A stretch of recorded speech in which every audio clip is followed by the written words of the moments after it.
Hello everyone. Vijay சேதுபதியின் அதிரடியாக அடுத்தடுத்த lineup, வேற லெவல் அப்டேட். மக்கள் செல்வன் விஜய் சேதுபதி தற்போது மகாராஜா படத்தின் வெற்றியை தொடர்ந்து பாண்டிராஜ் இயக்கத்தில் தற்போது நடித்து வருகிறார் என தகவல் வந்துள்ளது. இப்படத்தின் படப்பிடிப்பு விறுவிறுப்பாக நடந்து வரும் நிலையில் பிக் பாஸ் நிகழ்ச்சியை விஜய் சேதுபதி தொகுத்து வழங்கப் போகிறார் என அறிவித்துள்ளார். இதனை ரசிகர்கள் எதிர்பார்த்து காத்திருக்கிறார்கள். இந்த நிலையில் விஜய் சேதுபதியின் அடுத்தடுத்த படங்கள் குறித்து லேட்டஸ்ட் அப்டேட் வெளியாகியுள்ளது.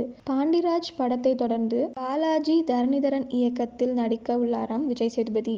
இருவரும் இணைந்து நடுவுல கொஞ்சம் பக்கத்தை காணும், சீதா காதி ஆகிய படங்களில் பணிபுரிந்துள்ளனர்.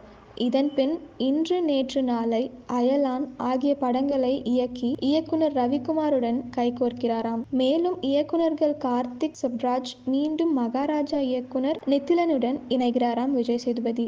இப்படி தொடர்ந்து 3 ஆண்டுகளுக்கு தன்னுடைய படங்களை கமிட் செய்து வந்துள்ளாராம் விஜய் சேதுபதி. விஜய் சேதுபதி பிக் பாஸ் நிகழ்ச்சியை தொகுத்து வழங்க இருக்காங்க. அதை பற்றி உங்களோட கருத்துக்களை கமெண்ட்ல சொல்லுங்க. இதே மாதிரி லேட்டஸ்ட் சினிமா நியூஸ் அப்டேட்க்கு இந்த சேனலை சப்ஸ்கிரைப் பண்ணிக்கோங்க.